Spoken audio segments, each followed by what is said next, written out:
Bonjour à tous. Bonjour à ceux qui nous suivent aussi sur les réseaux sociaux.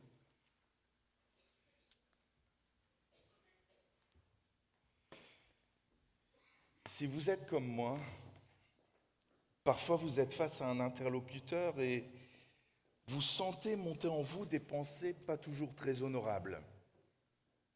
Vous êtes dans une discussion animée, la discussion ne vous plaît pas et vous sentez, ça monte. Ça monte en vous.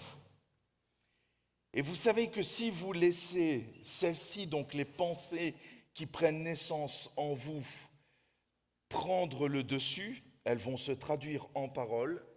Et vous savez que ces paroles que vous allez prononcer vont semer le carnage ou le chaos.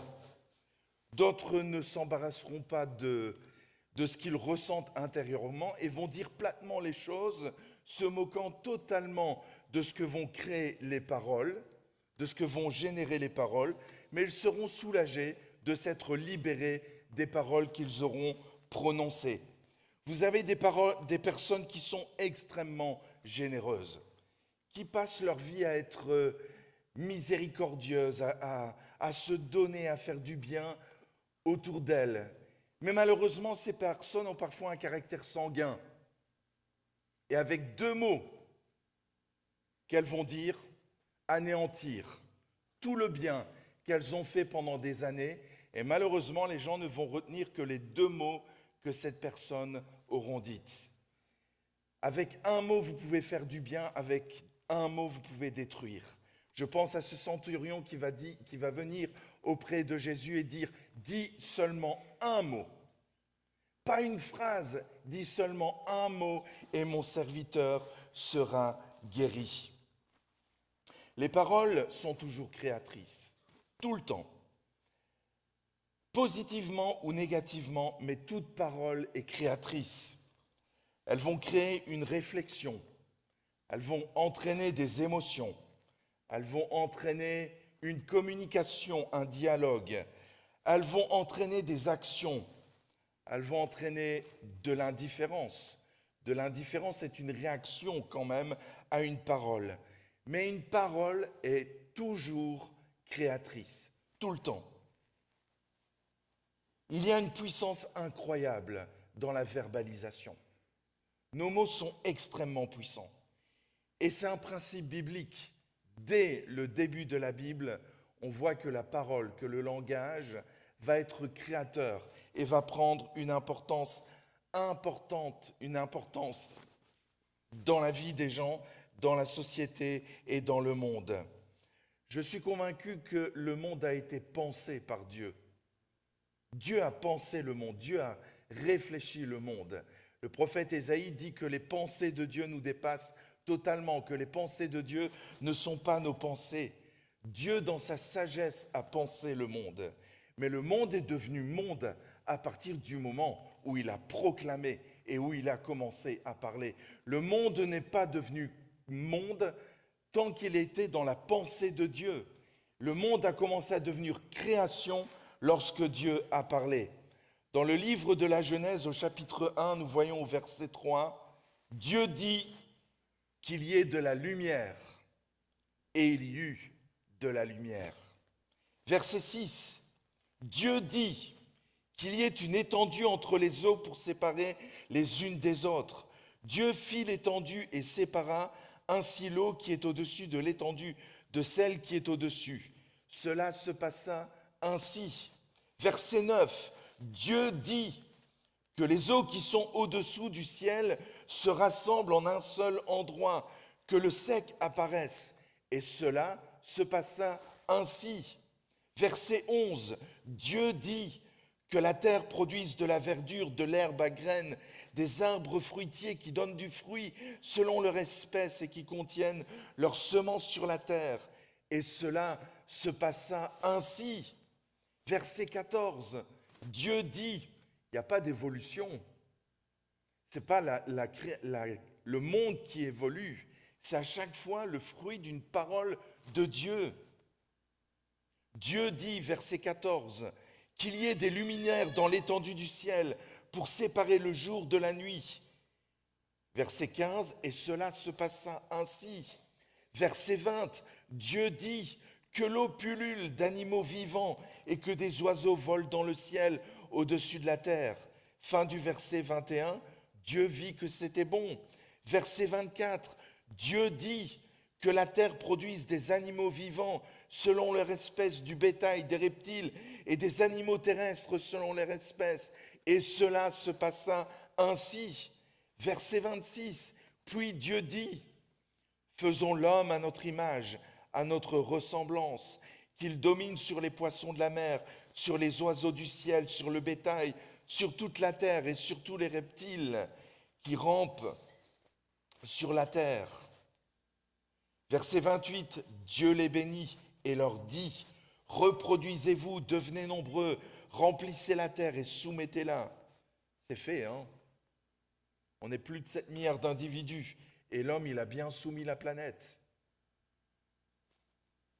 Verset 29, Dieu dit aussi, je vous donne toute herbe à graines sur toute la surface de la terre, ainsi que tout arbre portant des fruits avec pépins ou noyaux. Ce sera votre nourriture. Verset 31, et Dieu constata que c'était très bon. Très bon. Tout le fruit de la création est le résultat de la parole de Dieu. Dieu a parlé et la nature, la création, l'univers a existé. Mais il a fallu que Dieu parle. Dieu a pensé, dans sa sagesse, il a pensé l'univers, mais c'est quand il a parlé que l'univers a pris vie, que l'univers a existé. Il y a l'image de Dieu dans ce texte, dans la proclamation, la verbalisation, une puissance créatrice incroyable. Le langage est essentiel. J'aime la langue française. C'est une langue riche en vocabulaire, riche en grammaire, riche en conjugaison. Il ne faut pas appauvrir la langue, certainement pas. En 1960, le commun des mortels employait 6000 mots usuels. C'est un beau panel, 6000 mots, ça représente vraiment une connaissance du langage approfondie. Nous en sommes aujourd'hui à moins de 2000 mots. Nous avons perdu 60%, plus de 60% de langage usuel. Mais c'est normal quand on envoie un SMS avec un TQT. Vous savez ce que ça veut dire? T'inquiète. Ou MDR, ou LOL. Débrouillez-vous avec tout ça. Mais c'est un appauvrissement majeur de la langue, de ce que Dieu nous a donné aussi comme outil pour nous exprimer et pour avoir aussi un impact créateur dans la vie des autres. On parle du passé, du présent et du futur, mais on oublie toute la richesse de la conjugaison avec le futur simple, le passé antérieur, le passé simple, où on n'utilise maintenant plus que le passé composé, le présent et un petit peu l'imparfait et le futur, et en oubliant tous les plus que parfaits, le subjonctif, etc., qui permettent d'exprimer nos idées, qui permettent d'exprimer ce que nous ressentons et de ce que nous pouvons transmettre. La richesse du vocabulaire permet aussi d'exprimer ce que nous ressentons. Pourquoi il y a tellement de frustration ? Parce que les gens, ils n'arrivent plus à exprimer ce qu'ils ressentent. Regardez un enfant, quand il n'arrive pas à exprimer ce qu'il ressent, ça se transforme en quoi? En pleurs, en frustration et parfois en colère. Si je n'arrive pas à exprimer ce que je ressens, au travers des mots, au travers des idées, au travers des pensées, je génère de la frustration, je génère de l'anxiété et je génère de la colère et de la violence dans notre société. La verbalisation est essentielle pour un bien-être. La verbalisation, c'est un principe divin. C'est un principe biblique. Il se passe quelque chose lorsque nous verbalisons notre spiritualité. Notre parole aussi, lorsque nous exprimons notre spiritualité, c'est créateur également. Il y a une véritable puissance dans les mots que nous prononçons, positivement ou négativement. à court terme, à moyen terme et à long terme également. Les mots prononcés peuvent déterminer toute une vie. Imaginez que vous avez une enseignante qui vous suit, comme ça peut arriver dans les petites écoles, qui va vous avoir de la 3e, 4e, 5e et 6e primaire. Les années fondamentales où on structure l'identité de l'enfant, sa confiance en lui, etc. Et imaginez que vous avez placé votre enfant entre les mains d'un enseignant ou d'une enseignante qui va la suivre pendant 4 ans et qui va lui dire « mais t'es un bon à rien ». Pendant 4 ans, l'enfant va avoir comme message « t'es un bon à rien, t'es nul, on ne fera jamais rien de toi avec ta vie. Tu seras quelqu'un qui va être au profit de la société. » L'enfant, au bout de ces 4 ans, comment il va ressortir? Comment vous croyez que cet enfant va ressortir? C'est le carnage, hein? C'est détruit. Il est détruit, l'enfant. Il est vraiment détruit. Et là, c'est du long terme. On n'est pas dans le court terme, ni dans le moyen terme, mais là, on est passé dans le long terme. Il y a des paroles qui vont être dites au court terme, mais il y a des paroles, c'est pour toute la vie. Je suis sûr que vous avez entendu des paroles en tant qu'enfant, vous avez 60 ans, vous vous en souvenez encore comme si c'était hier. Juste ou pas juste? Ou 30 ou 40 ans, comme vous voulez. Mais vous les avez entendues et vous vous en souvenez. Qu'est-ce que j'ai dit? Ce matin, j'aimerais vous montrer l'importance de la proclamation. Là, j'ai parlé négativement, mais positivement. Proclamer en tant que chrétien, positivement, qui nous sommes en Christ. Et pour cela, j'aimerais prendre le psaume 18, à partir du verset 2, où David est dans des circonstances particulières. Il va dire « Éternel, mon rocher, ma force, mon libérateur, mon Dieu, mon rocher, où je trouve un abri, mon bouclier, la force qui me sauve, ma haute retraite. » David a commencé avec une vie, une enfance qui n'a pas été simple. Si on lit entre les lignes, quand on voit Samuel qui est envoyé par Dieu dans la famille d'Isaïe pour oindre le roi d'Israël, David n'était pas avec ses frères. David était en train de garder le troupeau de son père. Il n'était pas là. Et quand Samuel, quand les 7 autres fils sont passés et qui dit « il t'en reste pas un, il n'y en a pas un ». Ah ouais, on se souvient. On voit que c'est un peu, si on lit entre les lignes, c'est un peu le mal-aimé de la famille. Et certains théologiens pensent que ce serait le fruit d'une relation adultérine. Certains théologiens, je ne dis pas tous les théologiens, seraient, puisque David va dire à un moment donné qu'il a été conçu dans le péché. Donc à partir de ce texte d'un des psaumes, certains théologiens pensent qu'il serait le fruit d'une relation adultérine de sa maman et d'où le rejet d'Isaïe, son père. Il a mal démarré sa vie. Quand on voit, on pourrait dire qu'il a mal démarré sa vie. Mais là, il dit « Éternel, mon rocher, ma forteresse, mon libérateur, mon Dieu, mon rocher où je trouve un abri, mon bouclier, la force qui me sauve, ma haute retraite. » Et il poursuit « Je m'écris ». Il ne dit pas « je pense ». On est bien d'accord. « Je m'écris, loué soit l'Éternel, et je suis délivré de mes ennemis. Les liens de la mort m'avaient environné, et les torrents de la destruction m'avaient épouvanté.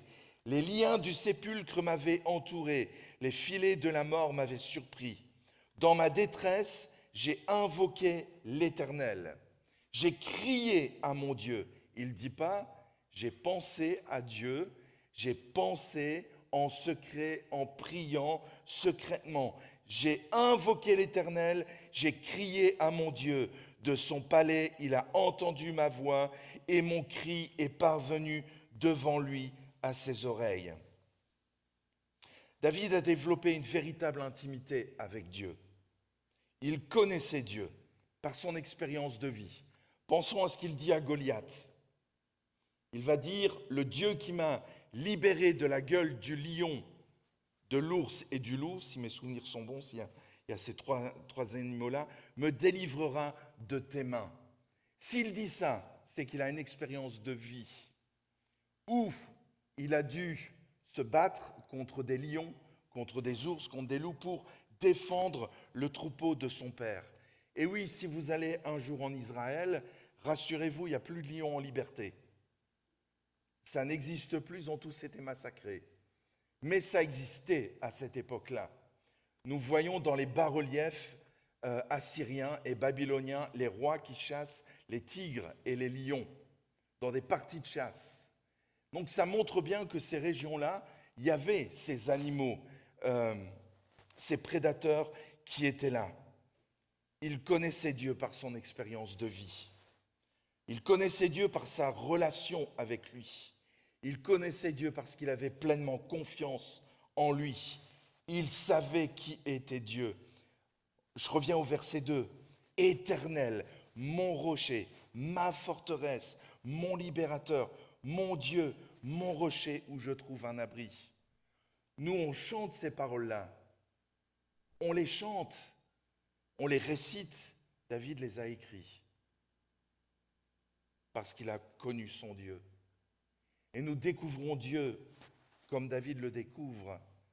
Et au travers des écrits de David, lui l'a vraiment vécu et il l'a écrit. C'est autre chose. Hein. C'est autre chose. Dans ce psaume, David fait appel à lui. Il crie à lui. Il crie à Dieu pour sa délivrance. Il verbalise son besoin d'aide. C'est un cri du cœur. Il verbalise sa détresse. Il verbalise aussi sa louange. Je m'écrie, loué soit l'Éternel, et je suis délivré de mes ennemis. Il ne verbalise pas simplement sa détresse, mais sa louange d'abord. Je m'écris, loué soit l'Éternel, et je suis délivré de mes ennemis. Il adore Dieu dans sa détresse. Lorsque je m'exprime à haute voix, lorsque je proclame qui est Dieu, il se passe quelque chose. Il se passe quelque chose. L'expression de la louange, la proclamation de Dieu, de sa nature, son adoration à haute voix, crée quelque chose. Elle nous introduit dans la victoire. Elle nous introduit dans la victoire. Je ne dis pas qu'on a la victoire, elle nous introduit dans la victoire. Dans tous les textes, dans tous les livres, il y a une introduction. Puis après, il y a le livre et la conclusion. Elle nous introduit dans la victoire. Nous avons des récits dans la Bible qui abondent dans ce sens. Je pense au texte dans le 2e livre des Chroniques, au chapitre 20, où nous avons la victoire du roi Josaphat contre les Ammonites et les Moabites, où Dieu donne des instructions. Et c'est lorsque le peuple se met à louer et à adorer Dieu que Dieu tend une embuscade contre les Ammonites et les Moabites et les met en défaite. Mais c'est lorsque le peuple commence à adorer Dieu à haute voix. Je pense à Paul et Silas en prison dans Acte 16, qui ont été roués de coups et qui ont été jetés en prison. Qu'est-ce qu'ils font en prison? Qu'est-ce qu'ils vont faire?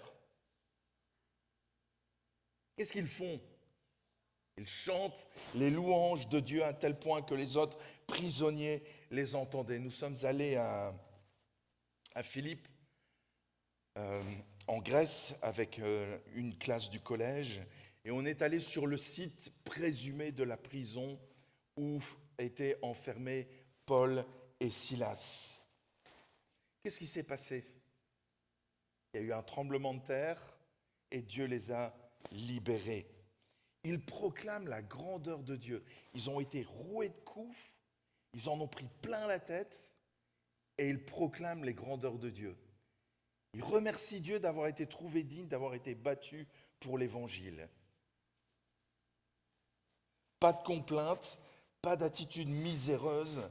Ils sont en train de louer Dieu. Je pense à William Borden, ce jeune homme américain dont je partageais le témoignage lors de ma dernière prédication, qui, lorsqu'il va mourir d'une méningite à 26 ans, alors qu'il n'avait même pas servi Dieu, il partait pour le servir, va dire pas de réserve, pas de retraite, aucun regret, pas en train de se plaindre, en train de dire mais je suis parti pour te servir et je suis en train de mourir, mais pas de retraite, aucun regret, pas de plainte. La proclamation, c'est fort, mes amis. Proclamer, c'est fort. ça s'inscrit même dans le salut, pardon.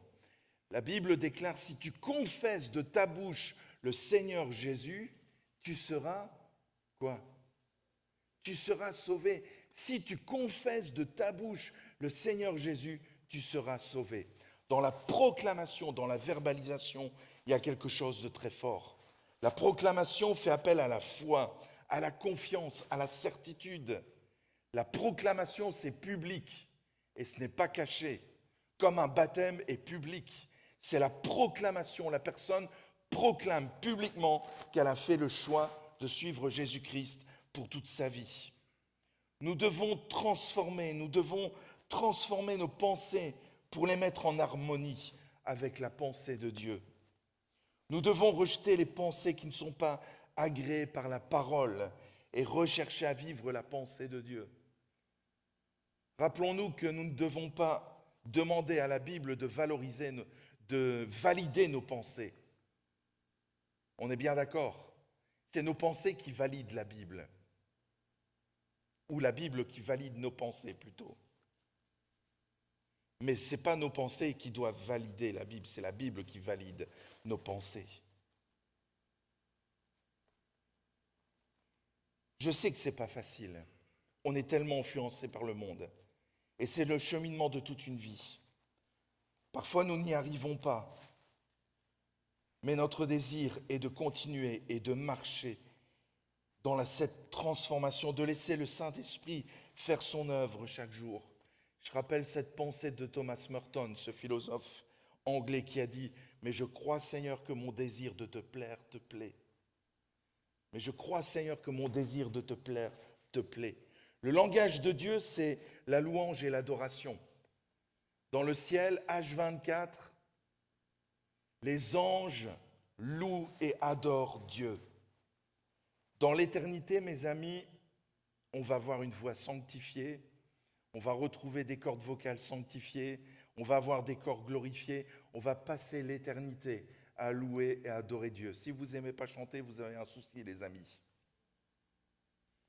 On va passer notre éternité à louer et à adorer Dieu dans la présence de Dieu. On n'aura pas de problème de fausses notes, ce sera des milliards de personnes qui vont honorer le Seigneur avec un cantique extraordinaire. Amen. Le langage de Dieu, c'est la louange et l'adoration. Le langage de notre raison et de notre chair, c'est plutôt la complainte.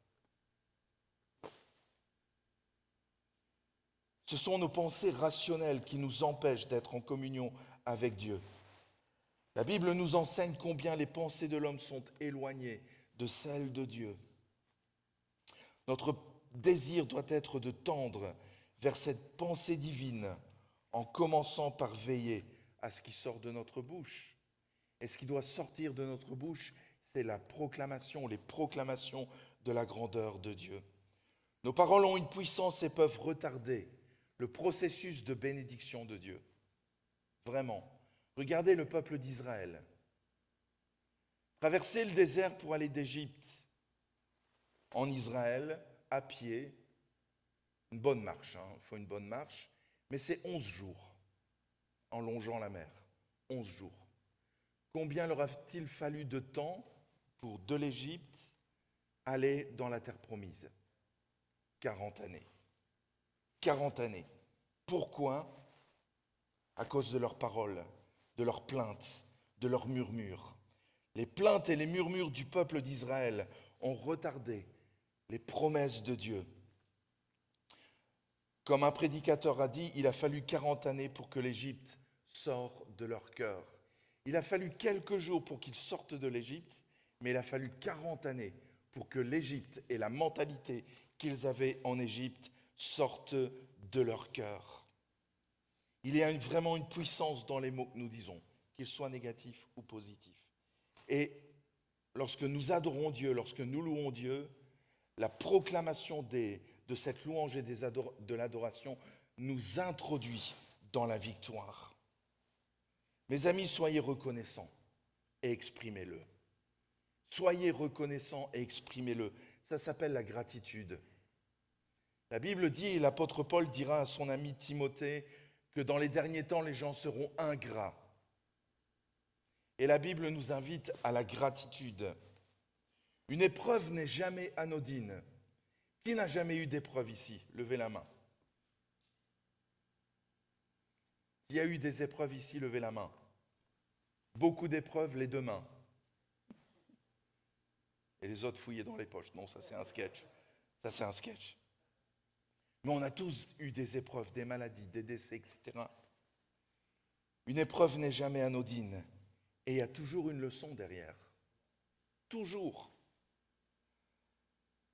Alors plutôt que de nous plaindre, nous devons chercher à triompher de cette épreuve afin de grandir et d'avancer sur le chemin de Dieu.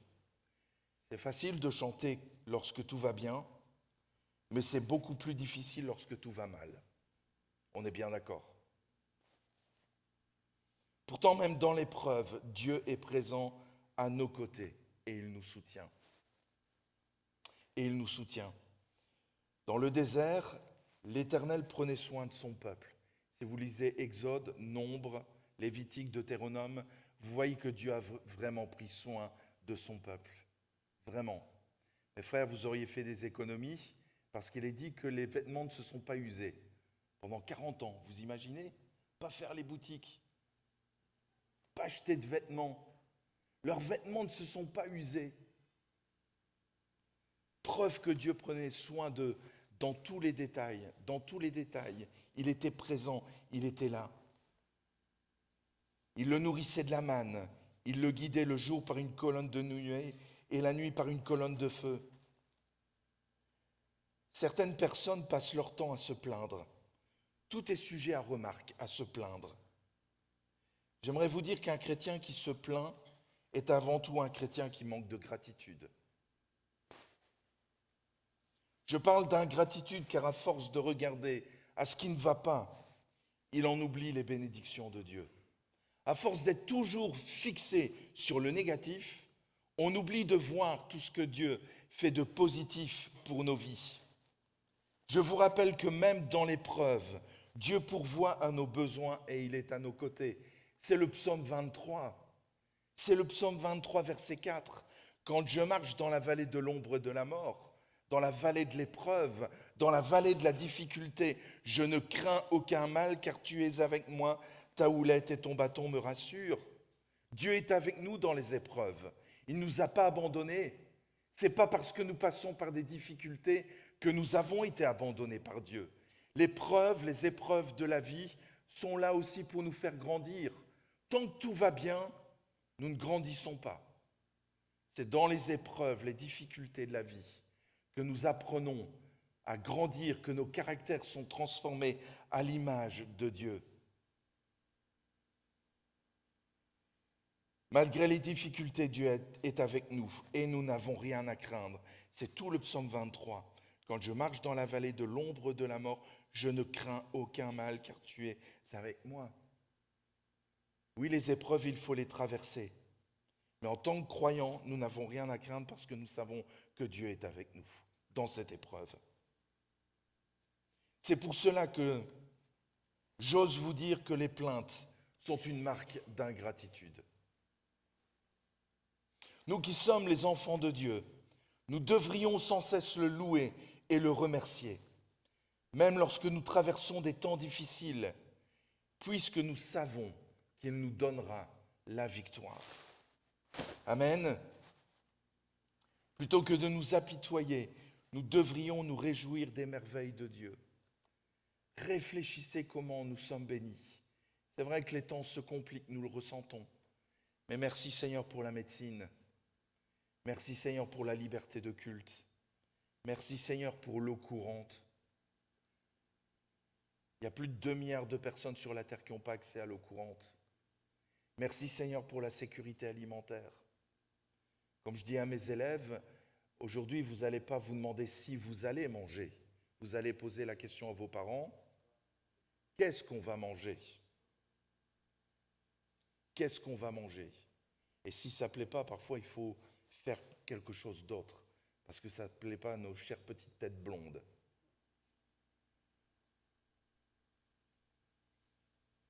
On est responsable de ça, hein? Nous sommes responsables en tant que parents de cela. Au lieu de nous plaindre, on devrait être vraiment reconnaissant de toutes les bénédictions que nous avons en Europe. Vraiment. Vous êtes en bonne santé, bénissez Dieu. Vraiment bénissez Dieu. La santé, c'est un cadeau de Dieu extraordinaire. Quand vous la perdez, vous savez ce que vous avez perdu. C'est un cadeau extraordinaire. Dans Exode 15, verset 24, il est dit, le peuple murmura contre Moïse en disant, que boirons-nous? Le peuple s'est mis à murmurer contre Moïse. Plutôt que d'être dans la louange, Exode 14, ils étaient en train de louer. Donc Myriam les a conduits dans un chant d'adoration et de reconnaissance. Exode 15, ça y est, on bascule dans le murmure. Donc peu de temps après, on bascule dans le murmure. Plutôt que d'être dans la louange, dans la reconnaissance, dans la gratitude envers Dieu, le peuple se met à murmurer. Notre nature charnelle, elle est tellement faite comme ça. On est plutôt enclin à se plaindre et à murmurer plutôt que d'être reconnaissant. Nous devons être reconnaissants que Dieu nous a libérés de nos chaînes. La Bible dit que nous étions esclaves du péché. En Christ, nous sommes libérés. En Christ, nous sommes libérés. Je pense à cette femme qui est venue au pied de Jésus, qui est venue mouiller les pieds de Jésus avec ses larmes, les a essuyés avec ses cheveux et a répandu ce parfum de nard parce qu'elle avait compris tout l'amour de Dieu pour elle et qu'elle était pleinement libérée par l'amour de Jésus. Et Jésus dira suite à cela, celui qui se sait beaucoup pardonner aimera beaucoup. Mes amis, nous avons été libérés de la puissance du péché, nous avons été libérés de la condamnation du péché. Et ça doit nous amener, plutôt que de nous plaindre et de voir ce qui ne va pas dans nos vies, à la louange et à l'adoration. À la louange et à l'adoration. Dans Exode 16, verset 3, les enfants d'Israël leur dirent, « Que ne sommes-nous morts par la main de l'Éternel dans le pays d'Égypte, quand nous étions assis près des pots de viande, quand nous mangions du pain à satiété, car vous nous avez menés dans ce désert pour faire mourir de faim toute cette multitude. » Combien la chair est ingrate, mes amis. Les Hébreux venaient de vivre des miracles incroyables. Et juste après, ils se plaignent de faim. Pouvons-nous penser raisonnablement que Dieu, après tous les miracles qu'il avait faits, allait laisser mourir ce peuple de faim dans le désert? Certainement pas. Tout ça, c'était des épreuves aussi pour voir comment allait réagir son peuple. Mais le peuple a mal réagi. Et combien de chrétiens réagissent aussi comme cela, quand ça ne va pas comme ils voudraient que ça aille?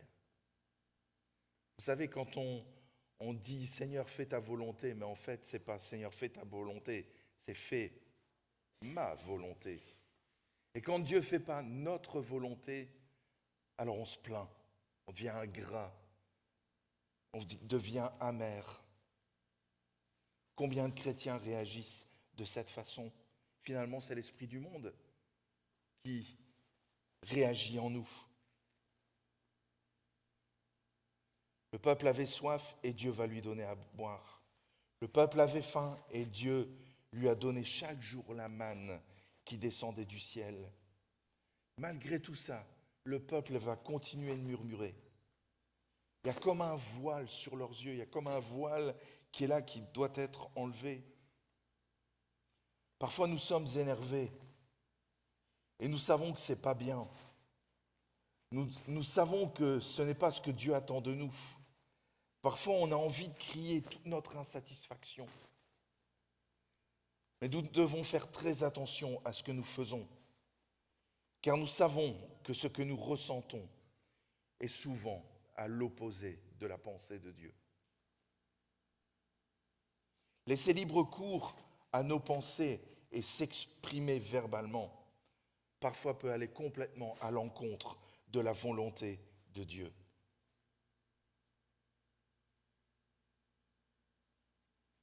Un jour, une personne m'a fait cette remarque. Lorsque je suis découragé, je dois en parler.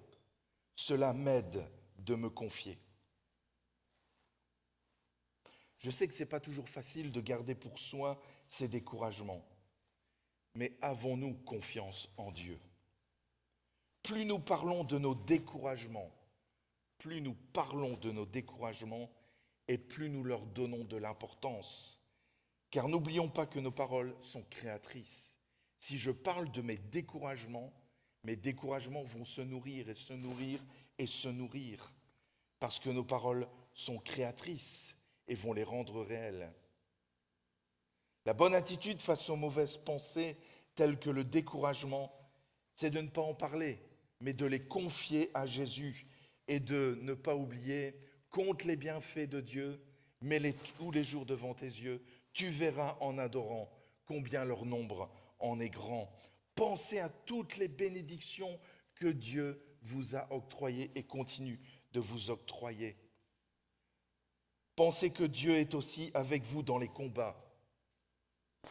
Dans Josué 1,9, Dieu va dire à Josué, ne t'ai-je pas donné cet ordre?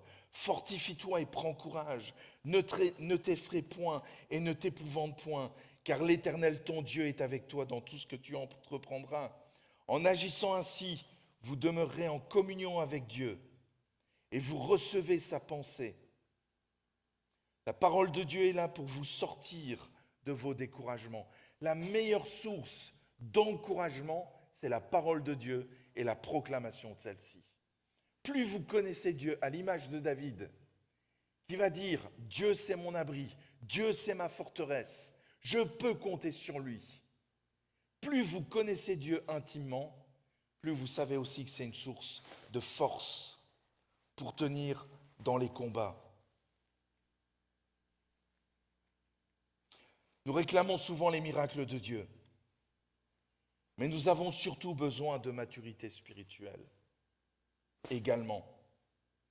Dieu est prêt à faire de nombreux miracles, mais notre attitude trop souvent charnelle l'en empêche. Le murmure, la plainte, l'ingratitude n'apportent rien de bon, mais rien de bon.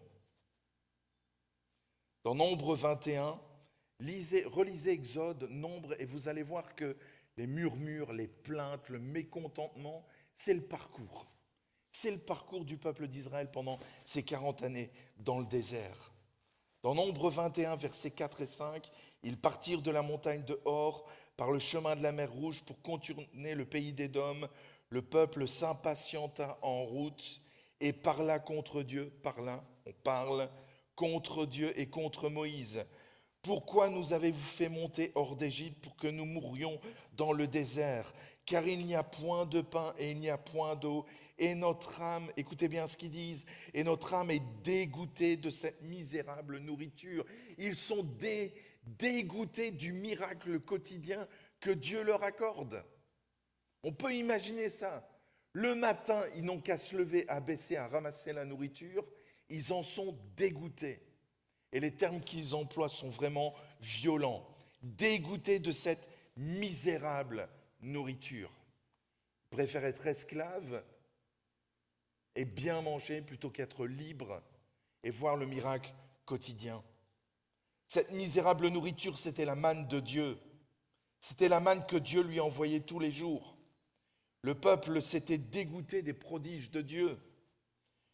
L'Éternel accompagnait le peuple, il envoyait une nuée le jour pour les protéger, une colonne de feu la nuit pour les réchauffer. Malgré cela, le peuple se plaignait. Et puis là, on a l'épisode du serpent d'airain qui est repris dans la série de Chosen, le 7e épisode, qui commence avec le serpent d'airain, où là, il y a des serpents, Dieu va envoyer les serpents pour punir le peuple face au murmure, et ils vont devoir lever les yeux vers ce serpent qui est dressé sur un poteau pour leur salut. Nous vivons dans un monde où les personnes aiment de plus en plus se plaindre et critiquer. Combien de fois nous-mêmes nous plaignons-nous des petits détails de la vie? Nous voyons la main de Dieu dans notre travail, dans notre famille, dans nos études, et pourtant, nous ne sommes pas contents.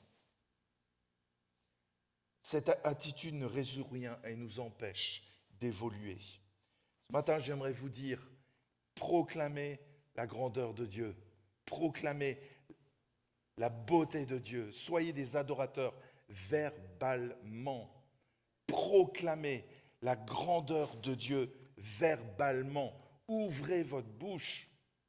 Ouvrez votre bouche, c'est un principe biblique. C'est de l'abondance du cœur que la bouche parle. C'est un principe biblique. Soyez reconnaissants. Ne soyez pas pollués par la mentalité du monde. Soyez reconnaissants verbalement. Ce matin, je vous invite à choisir les mots, vos mots. Là, on voit que le peuple d'Israël a choisi des mots terribles par rapport à ce que Dieu faisait pour eux. Je vous invite à choisir vos mots afin de ne pas polluer votre âme. Louer et adorer Dieu verbalement, la victoire, elle est là, c'est biblique.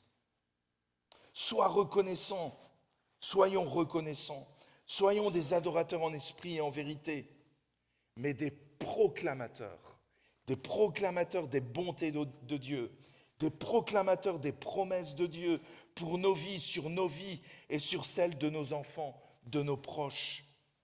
Verbalisons. Si tu confesses de ta bouche le Seigneur Jésus, tu seras sauvé. Le Seigneur, pas le Sauveur. C'est beaucoup plus fort. Si tu confesses de ta bouche le Seigneur Jésus, tu seras sauvé. Une verbalisation.